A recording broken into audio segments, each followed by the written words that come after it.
Episode 12 டீயும் என் கதையும் கேட்கலாமா வாங்க. யாழ்னி மாமா யாழ்னியை இப்போ கல்யாணம் பண்ணி கொடுக்க முடியாதுன்னு சொல்லிடுறாங்க.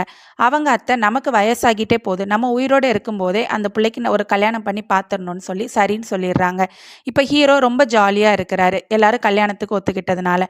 இப்போ ஹீரோ யாழ்னியை பார்த்து பேசுகிறாங்க. எனக்கு உங்களை பார்த்த நாள்லேருந்தே எனக்கு உங்களை ரொம்ப பிடிச்சிருந்தது.